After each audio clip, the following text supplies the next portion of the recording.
La primera de nuestras ponencias será dictada por el profesor Carlos Ibarra Rebolledo. Es profesor de Historia y Geografía de la Universidad de Concepción, magíster en Historia de la Universidad de Chile, doctor en Historia de la Universidad de Concepción, muy bien por la biografía, ¿cierto? Sí.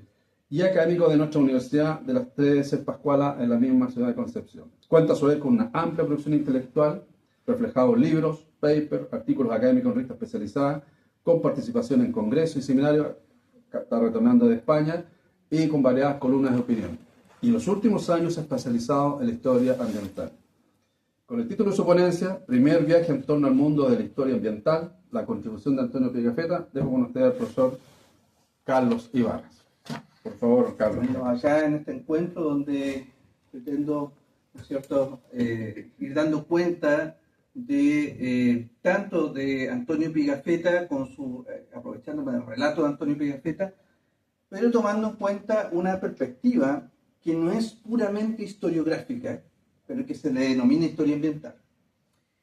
La historia ambiental es un campo de estudio de naturaleza interdisciplinaria, ¿okay? O sea, no podemos hacer historia ambiental solamente nutriéndonos de la historia. Necesitamos del conocimiento de otras disciplinas para poder elaborar una narrativa, un relato que brinde lógica a lo que queremos contar desde esta particular perspectiva que analiza el pasado para poder comprender mejor nuestro presente, ¿no es cierto? Y desde el presente hacia el pasado, ese ejercicio permanente que hacemos desde quienes nos dedicamos a la historia ambiental, o estamos comenzando la línea de la historia ambiental, ¿ya? Bien, entremos en terreno.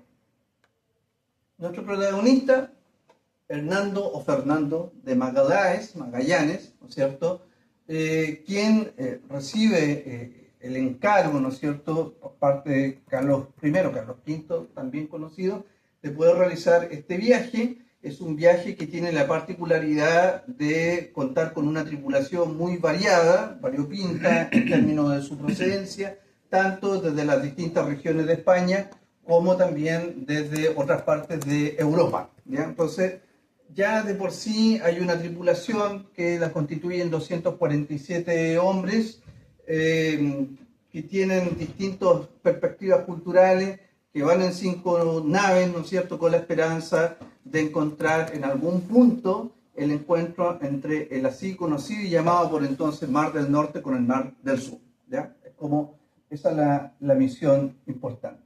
Y es el viaje que aparece retratado en este mapa, ¿no?, donde se puede ver la partida el 20 de septiembre de 1519 hasta tocar primero las costas de Brasil actual, luego Argentina, después pasar por el Estrecho de Magallanes, cruzar el Océano Pacífico, porque eso fue como una aventura, luego llegar del Pacífico al Índico, ¿no es cierto?, y retornar finalmente a Sanlúcar de Barrameda el 6 de septiembre de 1522.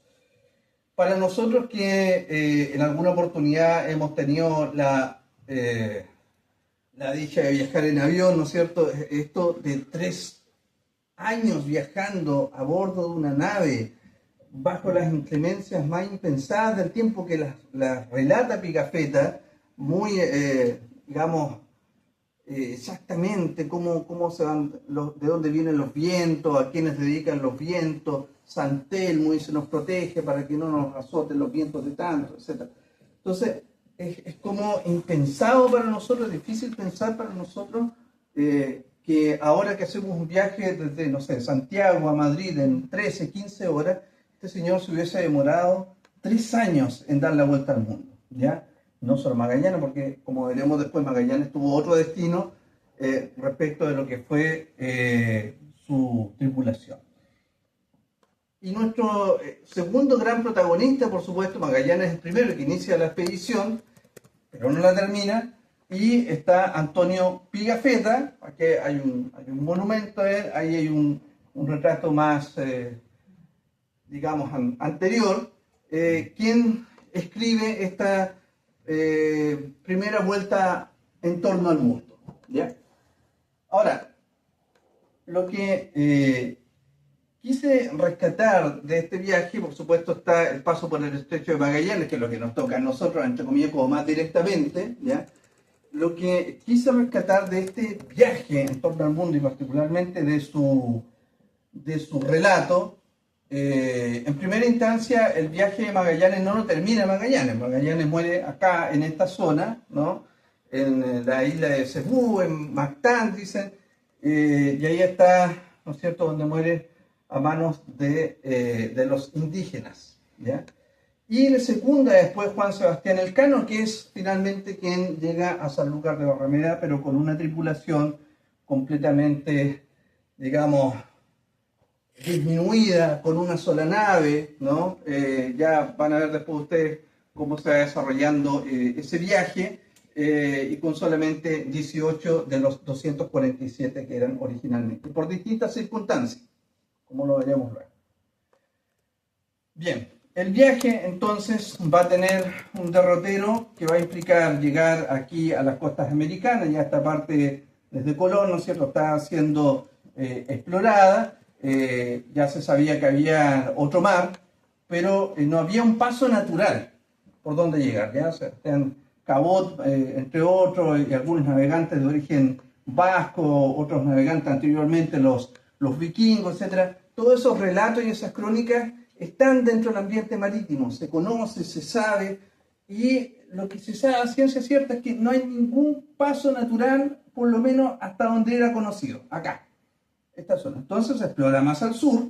Díaz de Solís trató de encontrar algo por el Río de la Plata, desapareció Díaz de Solís, murió toda una tripulación, no se sabe qué es lo que ocurrió con él finalmente, y Magallanes se arriesga a ir más al sur. Aquí en Valle San Julián hay un motín, hay una nave que regresa, se queda con esas 4 cruza la estrecha de Magallanes, y aquí deja otra nave, una segunda nave, la tripulación, y aquí van solamente 3 a cruzar el Océano Pacífico. 3 meses en el Océano Pacífico. Para nosotros también es difícil concebir eso, ¿no? 3 meses, con todas las inclemencias que describe también Pigafetta en su viaje. ¿Y dónde queda plasmado eso? Bueno, en su apunte, finalmente una de las primeras versiones que tenemos impresa es esta, que es francesa, donde va describiendo, bueno, Gerardo A. nos cuenta un poco de cómo es el derrotero de las publicaciones que se han hecho de este escrito tan fantástico que es el de Pigafetta. Y en tierra derecha, desde la historia ambiental, ¿qué es lo que miramos nosotros? La historia ambiental busca brindarle protagonismo, no como telón de fondo, como diría Fernand Braudel, sino que como protagonista a la naturaleza, ¿ya? El ser humano tiene un protagonismo importante, por supuesto, pero no todo se reduce a lo político, lo económico, lo social, sino que hay otro vector importante que ha sido dejado de lado, particularmente en nuestra historiografía, que es mucho más conservadora, en América del Sur, salvo algunos filones que se están explotando desde esta perspectiva en México, Colombia, Brasil y Argentina, pero Perú, Ecuador, Chile, muy pobre en publicaciones desde esta perspectiva. ¿Qué es lo que toman? La naturaleza también tiene cosas que decir respecto de estos hechos. Entonces lo que se ha estado realizando es una especie de revisionismo historiográfico, volviendo otra vez a los documentos originales, pero ahora brindándole voz, digamos, a aquello que no es político, económico, social, sino que es natural, la naturaleza propiamente. ¿Qué rescatamos entonces? Bueno, ¿con qué se encontró esta gente? Todos estos son alimentos nuevos que le brindan nombre europeo, pero son nativos, entre comillas, americanos, y empiezan a describirlo. Por eso que la descripción que hacía Aldo al principio, que son cosas raras, que tiene el ombligo de la espátula, el otro que tiene pico de espátula, porque son animales nuevos, especies nuevas, que eventualmente, y ahí viene la importancia del viaje, no olvidemos que es un viaje que tiene una matriz geopolítica importante, o sea, lo que quieran, que hay una pelea grande entre los reinos de España, de Castilla, digamos, y el reino de Portugal, porque quieren pelearse el dominio comercial y político del mundo. Entonces Magallanes ayuda en este aspecto y empieza a través de Pigafetta a dar cuenta de todo aquello que pudiera llamar la atención, pero no solamente por una cuestión de reunir antecedentes anecdóticos, no solo sino que, bueno, esto que llaman, por ejemplo, hamac, canoe, caciche, ¿será comercialmente explotable? Por ejemplo, ¿podremos sacarle un provecho que pueda equiparar la importancia que tiene el oro, la plata, no sé, los indígenas como mano de obra? ¿Podrá ser así? Entonces describen todo lo que sea posible describir. Y ahí encontramos de que en realidad el viaje de Magallanes también está, en cierto modo, por su naturaleza propiamente tal, condicionado por los elementos que están ahí biológicamente presentes. ¿Ya? Entonces ahí encuentra lógica la historia ambiental.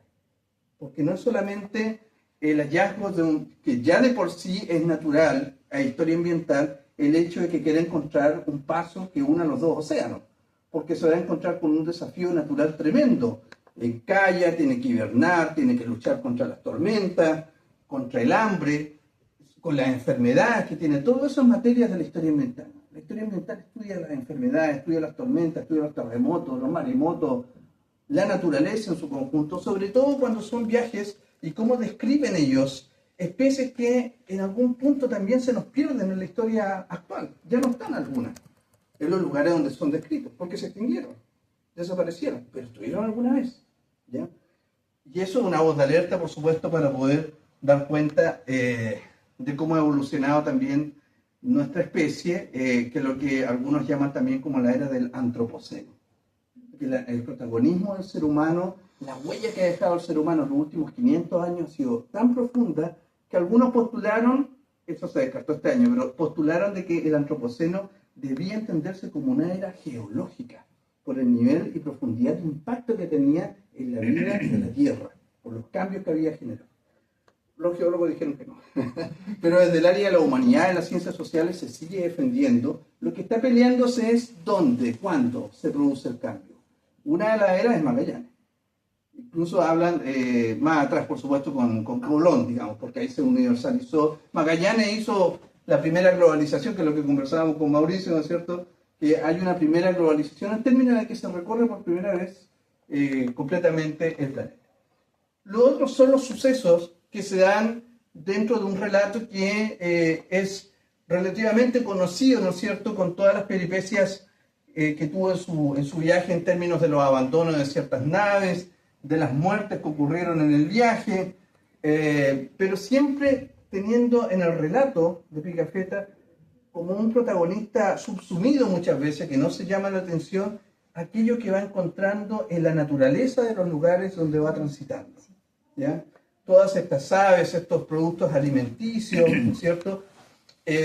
Hasta que finalmente todo el relato, si se dan cuenta, al menos lo que yo rescaté, está relacionado con los alimentos, está relacionado con la madera, está relacionado con los animales, porque va en función de explotarlo en algún punto de manera comercial, ¿ya?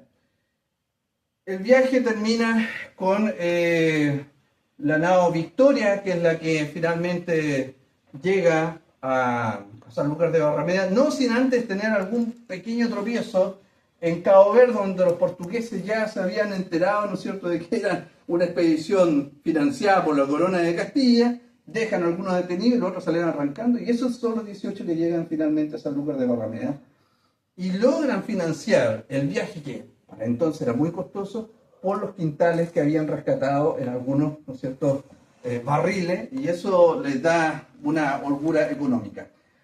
¿Sabemos más antecedentes aparte del relato de Pigafetta? Sí, también lo sabemos. Porque aquellos que retornaron, que se escaparon de la expedición, establecieron juicios. Y esos juicios están disponibles, están en Pares, que es el portal de archivos españoles, y uno vía transcripción, y hay algunos que están publicados también, si mal no recuerdo, Gerardo puede darme más luces sobre eso, y a través de eso se saben otros detalles. Yo me tomé el relato de Pigafetta para rescatar la figura de Pigafetta, pero hay juicios donde también se dan otros detalles. Generalmente son detalles de carácter comercial, porque lo que quiere esa gente es sacar una tajada importante de la riqueza que trajo este viaje en términos de lo que se fue encontrando, de lo que se fue hallando. Por lo tanto, el viaje termina, ¿no es cierto?, el 6 de septiembre de 1522 con estos 18 tripulantes que sobreviven. Rescato también, para finalizar, las vigas maestras de este viaje desde la perspectiva de la historia ambiental. Primero, entender que es un viaje de exploración, porque no se sabe lo que se va a encontrar, se está explorando, se está descubriendo y se está incorporando a la corona. ¿Ya? Entonces hay toda una cosa estratégica. Busca no solo encontrar el paso natural, sino que viene el intercambio comercial, que lo acabo de señalar. Se descubren, se describen, se incorporan paisajes desconocidos, se le brinda una toponimia cristiana, ¿no es cierto?, para poder incorporarlo en ley a los territorios de la corona española. Se conocen pueblos, usos, costumbres. Algunos son meridianamente conocidos en la zona del Océano Índico, porque los portugueses ya habían andado comerciando. De hecho, cuando llegan al Océano Índico, en muchas comunidades los confunden con portugueses. Piensan que son portugueses, no son castellanos. Cuando saben que es Carlos V, el emperador, Carlos I, etc., algunos se convierten al cristianismo, otros los obligan a convertirse al cristianismo. Hay de todo dentro de esta aventura, ¿ya? Momentos de choques culturales, por supuesto, desde Bahía San Julián, lo que se descubre en la Patagonia, hay algunas quemas de chozas, ¿no es cierto?, que estaban ahí, los así llamados patagones, ¿no es cierto?, que vivían en la zona. Hay enfrentamientos, eso está descrito también en Pigafetta, y en la Isla de los Ladrones igualmente, ahí en la bisagra entre el Pacífico y el Índico hay otros enfrentamientos, etc. La misma muerte de Magallanes se produce por un enfrentamiento. Hay desencuentros. No fue un viaje así como maravilloso como a veces nos cuentan en los libros de historia desde básica, dio la vuelta al mundo en 3 años, pum, se acabó la historia, sino que tiene todos estos entresijos que van haciendo más comprensible para nosotros las dificultades y todo lo que explicarnos el por qué se hizo el viaje finalmente, ¿ya? Se descubren una serie de alimentos, hay otros que son los que se buscaban, obviamente como objetivo final, pimienta, pues nuez moscada, clavos de olor, son algunos de los, digamos, descubrimientos que hace, donde se le brinda un rol importante, reitero, desde ahora la perspectiva ambiental a la naturaleza. Si se dan cuenta en el relato, más que contar el viaje en sí, es dar cuenta de qué es lo que encontró, porque es el móvil que lleva finalmente al viaje, ¿ya? La naturaleza es parte del relato y tiene que ser incorporada tanto o a la par con el protagonismo que nos han descrito desde siempre, que es más bien geoestratégico, político y militar. Acá lo que se está haciendo también es una exploración de incorporación de elementos naturales, de incorporación de nuevos territorios, para que finalmente esta expedición termine con el éxito que finalmente tuvo en el mediano y largo plazo, porque ahí ya se construye este imperio más adelante, ¿no es cierto?, que va a ser conocido donde el imperio donde no se pone el sol.